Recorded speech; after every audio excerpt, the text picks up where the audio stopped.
So similarly in the other rooms, they're also wrapping up. It's always hard to cut off the discussion when it's getting good and many people want to input. So thank you again, all of you, for your participation in the discussions. And I look forward to hearing the reflections from our breakout room moderators. So let's see, it looks like people are slow to come back. People are coming back from the other room. And in the interest of time, I would like to get started in this session to reflect on these discussions so we can all hear a little bit about what happened in every room, and also have from these 5-minute reflections some richness and depth from the personal take from each of the moderators on the set of issues that they heard during the session. So I would like to first invite the moderator of SDG 4, Ms. Anna Platonova, to share her 5-minute insights from the discussion.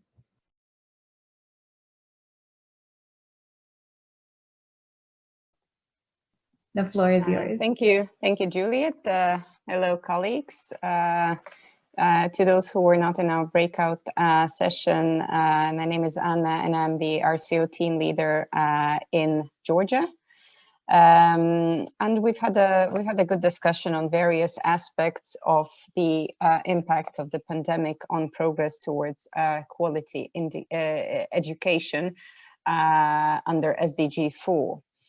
Let me take you through some of the elements of this discussion. We've looked at some of the structural challenges in the countries in our region when entering the pandemic, such as, for example, the changing labor markets and the changing demands for skills, which was not sufficiently addressed by equal changes in the education system.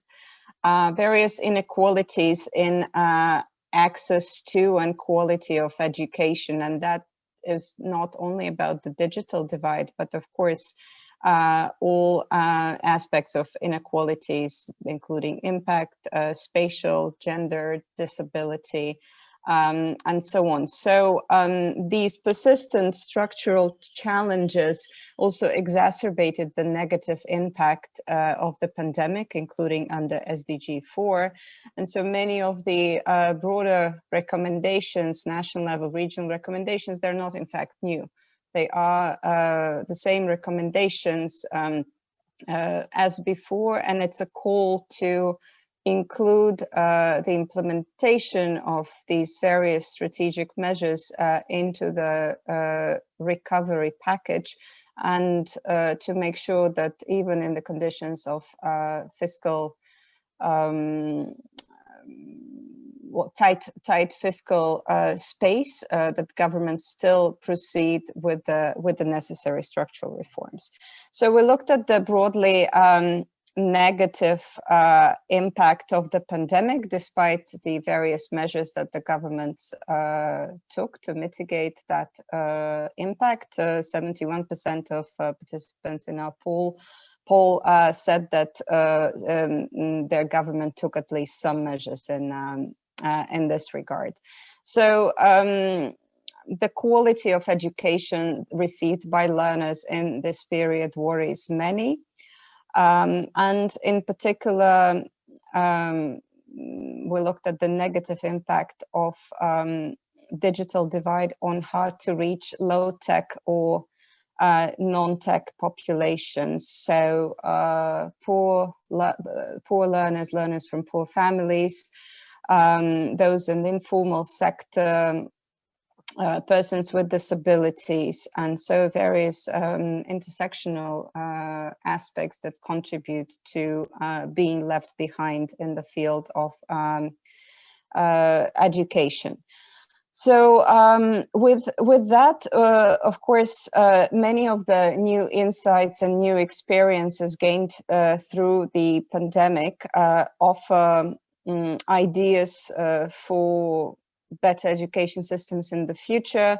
with improved curricula, more flexibility in delivering learning, including through remote measures, which could potentially improve access to education. However, so in a way, these challenges can also be looked at as opportunities, but of course, looking at these digital solutions and incorporating them more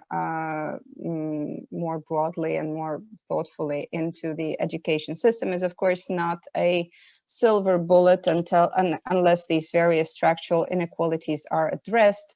And so participants spoke on the need to focus not only on improving education systems as such, but the importance of action in other areas, including broader social inclusion, connectivity. And again, some of these measures are long-term. We cannot expect quick results overnight. So inevitably, some of the solutions will need to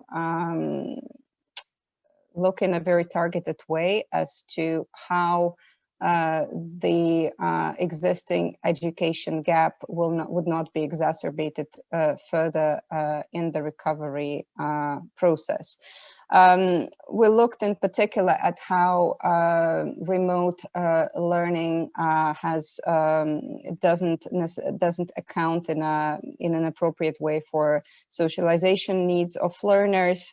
How it can have a negative impact on the relations with teachers. So in fact, the whole broad ecosystem, not only of the cognitive needs, but broader emotional, social needs of both learners, teachers, parents, employers, and everybody who is part of this education environment.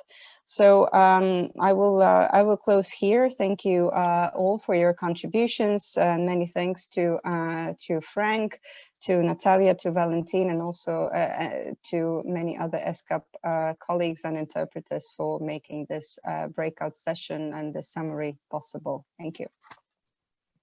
Thank you very much for your summary, and I'll go in order of the breakout rooms. So I'd like to ask next Ms. Rushan Jilmanid, the Office of the Resident Coordinator in Uzbekistan, to share on SDG 14.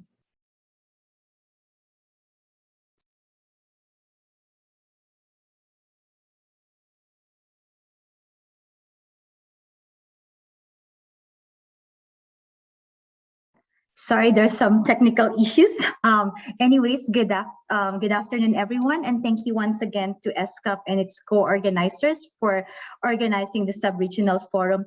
Before I actually give the feedback from our discussion session, I'd like to thank all those who participated in the session and enriching it with their perspectives. So we tackled SDG 14, Life Below Water. As you know, the sub-region is a little bit unique in terms of trying to tackle life below water. So there were three things, okay, so we started actually our session by trying to tackle what do the representatives from different countries think when they hear about life underwater. And as you can see, it varies from actual life or biodiversity underwater, such as from dolphins, from the sturgeons, from the seals, to fisheries, and also they are thinking about rivers within the region and the different activities related to the use of these different water resources, such as the ones for hydropower, hydroelectricity, and even for transportation of resources such as oil and gas. And also in other parts of the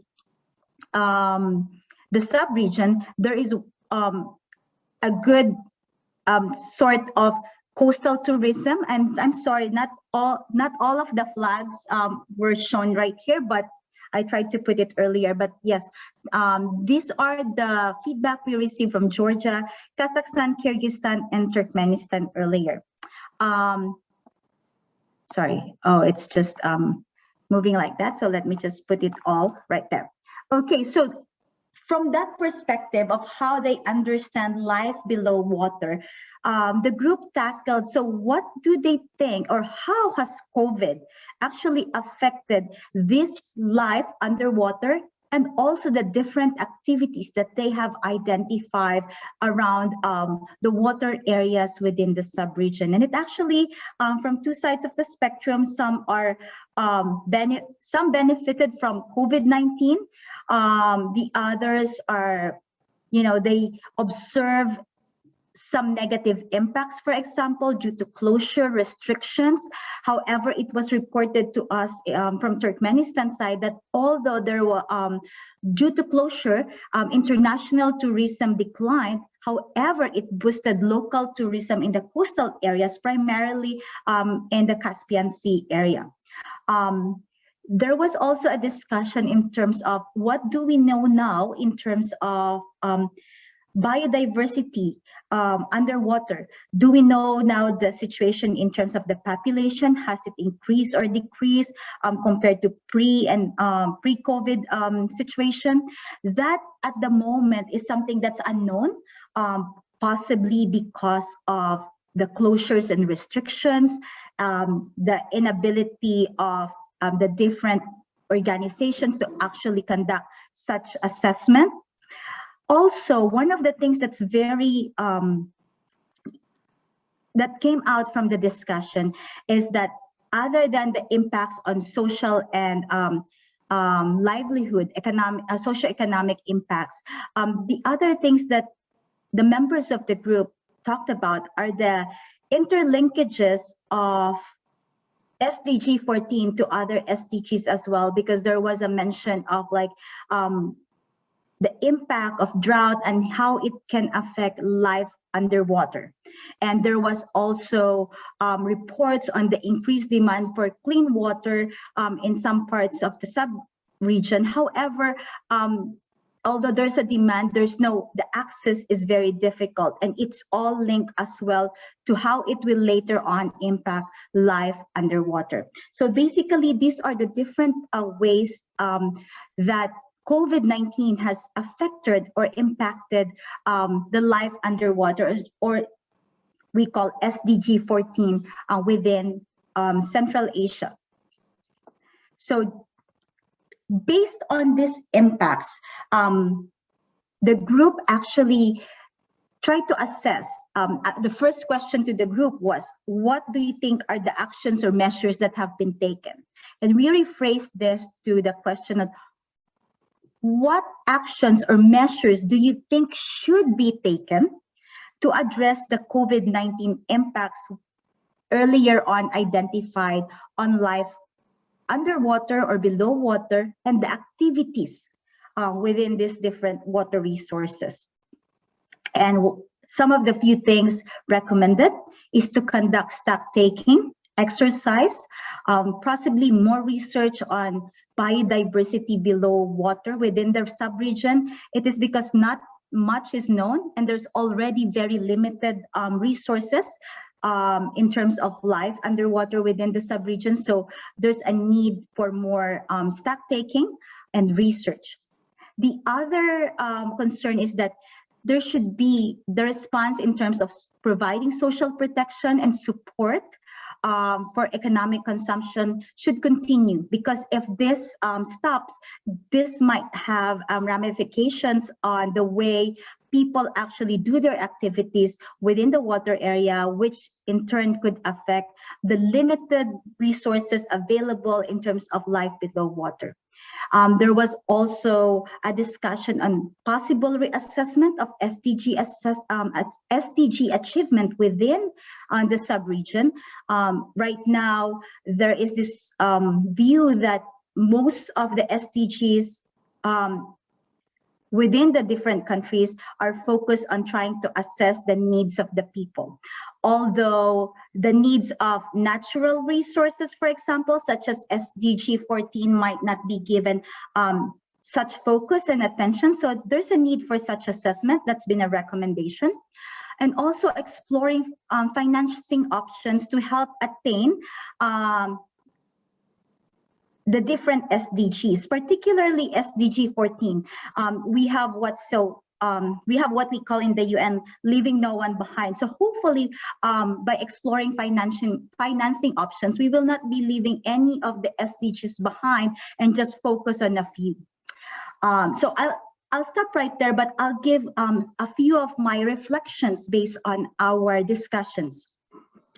First, I think it is important to underscore that we cannot tackle SDGs in isolation. And SDG 14 is a good example because, as you can see based on our discussion, we found the interdependencies with SDG 14, SDG 13, which is climate change, SDG 6 on water and sanitation, and SDG 7, which is on energy.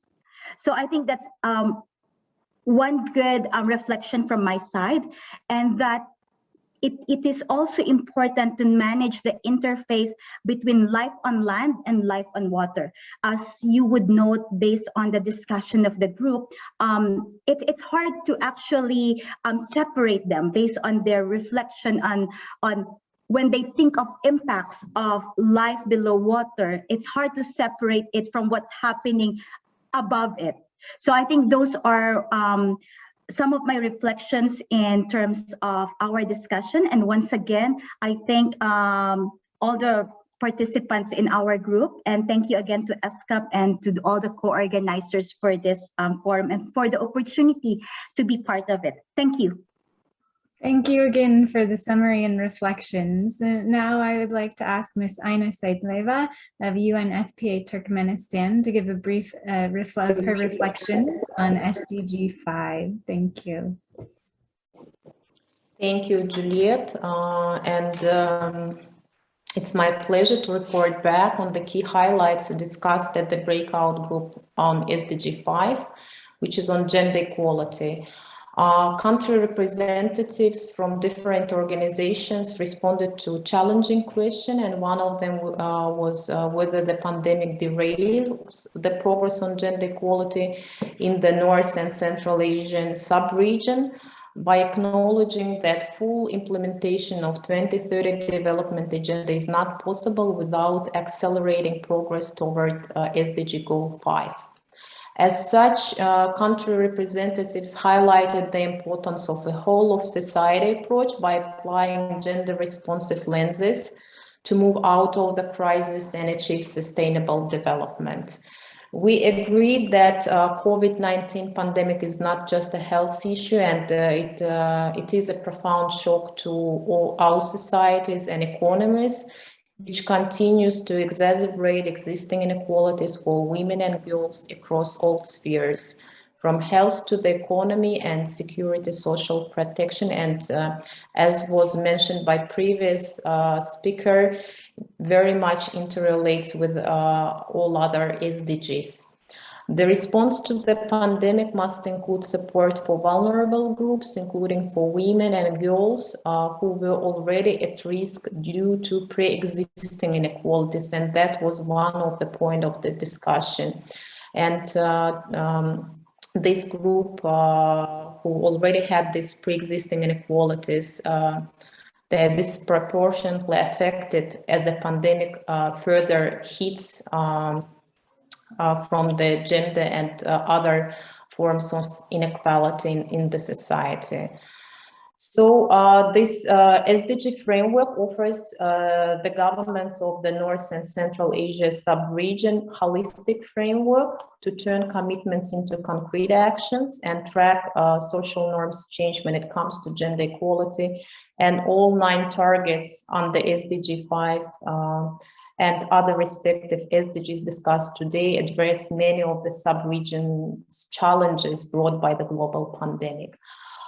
So we briefly discussed a few other SDGs, and it was attention on SDG 1 on poverty, that we shall recognize the need for special support for women by governments in the face of the impacts of the pandemic, and especially when it comes to unpaid care work, especially who lacks the access to decent work and associated benefits such as health insurance and unemployment benefits. We discussed the effect, negative effect on small businesses and women entrepreneurship in general, because this is where women tend to be represented more. And we had very interesting example from Azerbaijan by colleagues sharing that Azerbaijan approved the rules for state guarantees and subsidizing interest on loans to entrepreneurs. And according to the rules, guarantees and subsidies issued to entrepreneurs operating during the pandemic. We briefly discussed the SDG 3 on health, that national health care system capacity, unfortunately, is very much impacted, and women's access to quality health services, including reproductive health services, may be disrupted as the resources are diverted. We also had a discussion on SDG 4 because of all the measures that the government and countries in the sub-region introduced because of the spread of COVID at the initial stage. And closures of educational institutions have kept children youth out of schools at different levels. And many girls from disadvantaged households, unfortunately, cannot participate in remote learning options offered by the countries. And this prompts more inequalities in access to remote learning. We had a brilliant experience from Ministry of Education from Kyrgyz Republic, which actually had a review, sort of anti-discrimination and gender-sensitive review of all educational materials in Kyrgyzstan. We discussed SDG 5. We're focusing on gender-based violence, that because of the pandemic, home is no longer a safe space to many women, and emerging data suggest that it become that there is a steep increase actually of violence facing by women and girls. And we talk that there is a need to allocate additional resources and introduce supportive services and mechanisms to women and girls. And we had interesting examples from Azerbaijan and Turkmenistan, which shared their experiences with hotline services for women and girls facing the disability. And we also briefly discussed SDG 17, that in order to establish accurate picture of the outbreak and its effects, we need actually access to disaggregated data by sex and age, location, alongside the data on socioeconomic gender inequalities and discrimination in the societies. So actually, that was the very rough summary, and thank you to all country representatives who shared the examples. Over, Juliet. Thank you. Thank you very much for the summary and for hosting the discussion. I would like to invite Mr. Rovshan Nuramanhadov from UNFPA Turkmenistan to explain what happened in SDG 15 in a very brief summary. I'm afraid we're running up against time. So thank you. The floor is yours. Thank you, Juliet. Yes, I had the pleasure to moderate the breakout session discussions on SDG 15, and I thank my colleague Bishwa Tiwari for co-moderating the discussions on this session. We were discussing SDG 15, Life on Land, which is mainly about protection of biological diversity, flora and fauna, ecosystems, including natural, urban, and rural landscapes. And the discussions actually started from outlining the positive impact that the COVID-19 has made, let's say, on our nature, especially improvements in air quality have been observed. It's mainly because of, you know, the COVID pandemic restrictions and lockdowns, because of, you know, less travel, less use of planes and vehicles, and that was the positive outcome from these restrictions. However, in terms of response and recovery measures to address the impact of COVID-19, it was noted that more focus the governments have undertaken towards the social sectors, such as education and health, and less attention was placed to address environmental matters. Now coming back to concerns and issues, it was separately noted that in big cities, the cutting trees remains a big problem, especially in the construction segments. And as we know that in urban settlements, construction is one of the dynamic sectors. An example was given that one construction company had to cut a lot of trees and drained actually a natural lake to free up more land for construction. In response to this type of concerns, most of the governments have adopted special decrees to protect plants and trees. For example, Turkmenistan, despite the pandemic restrictions and pandemic impact, continues its regular nationwide tree planting campaigns, in which every year the government facilitates the initiative of planting several million trees across the country. Armenia has adopted an afforestation program, which also mitigates the impact of the pandemic on the ecosystem's quality. Kazakhstan persistently promotes industrial development with the use of energy efficient technologies and practices, with less, of course, burden on use of natural resources. It was also noted in the discussion that in combination with the impact of the global pandemic impact, especially in the region of Central Asia, drought and water deficiency remains a severe concern as a result of the climate change impact. And that particularly affects the issue of combating desertifications in the relevant countries. Now, turning to recommendations that the group has highlighted for the countries to consider. One of the recommendations is to introduce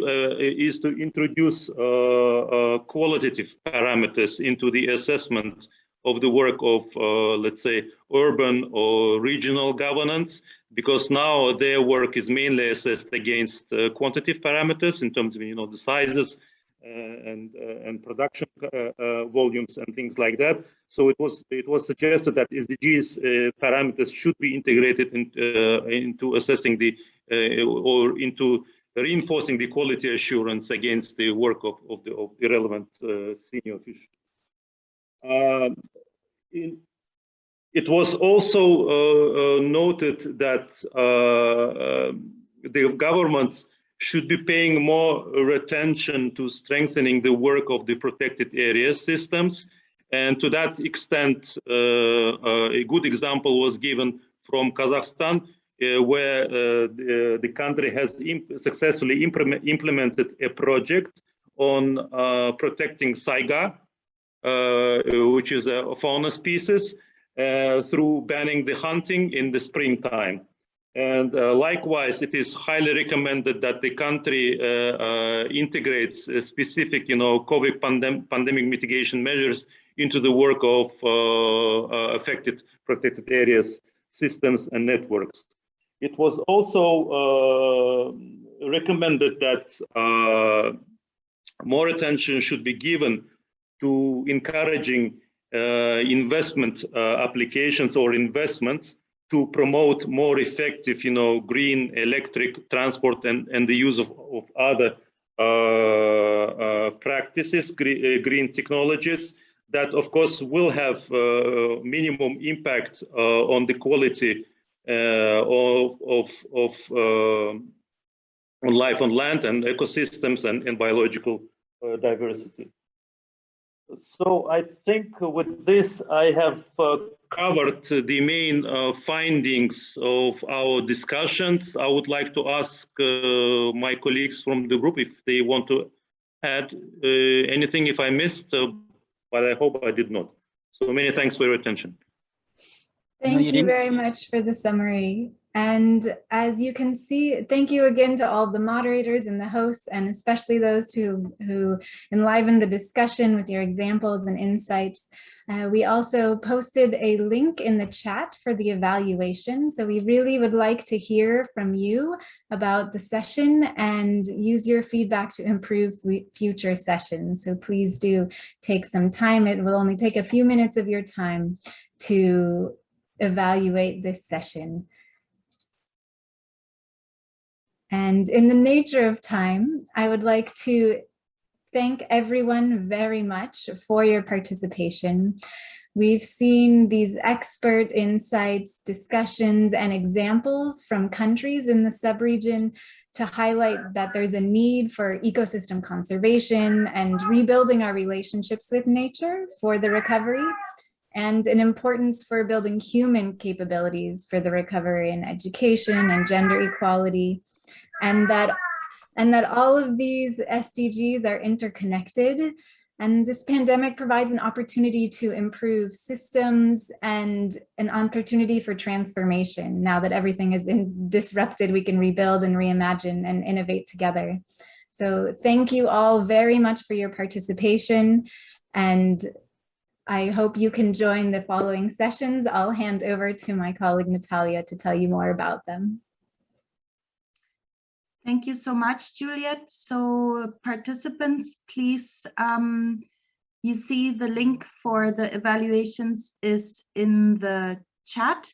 Now we'll just wait for 2 minutes and give you the opportunity to fill it out. It's really, really fast. It's just yes, no, did you like it?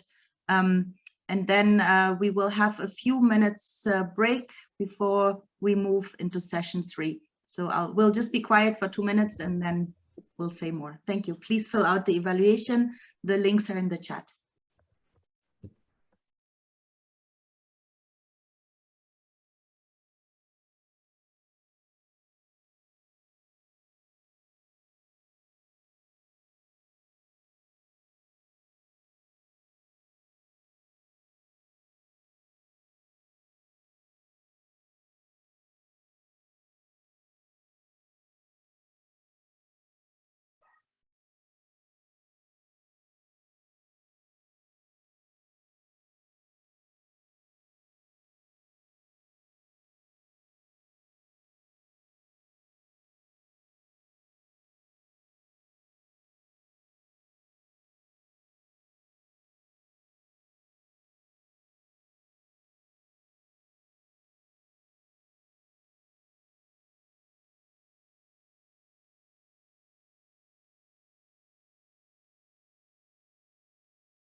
So thank you very much for filling out the questionnaire. Juliet, I think we want to try and see if we can have a screenshot of as many participants as would like to, right? So Yes. Can switch Thank on. you. Okay, go ahead, Juliet. Please go ahead. Those of you who would like to, we'd love to see your lovely faces and try to capture, since we can't be together in person, try to capture those who've been here with us in this session quickly before we move into the next session. So if you can turn on your cameras if you'd like, and we'll take some screenshots of those of you who are here.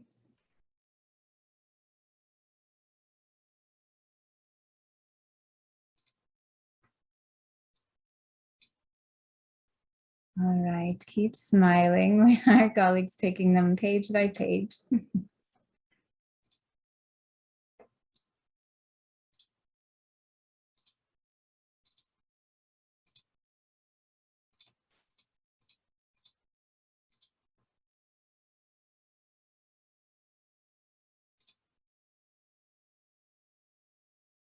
Great, thank you all very much. And you're free to leave them on if you'd like for the next session. Thank you again. Okay. Thank you so much, Juliet. Thank you so much, colleagues. This was an absolutely wonderful session. Not always easy to moderate, I noticed, because sometimes I thought people that had no reason to be shy decided to stay silent, but still, I think we had a very nice how do you say, impression of what the main challenges are in the region. We will now take a 3-minute break. So please, everybody, go grab a coffee, do what you need to do, and then come back. We'll start session 3, 5 minutes past the half hour, so 35. So please come back in about 3 minutes. Thank you.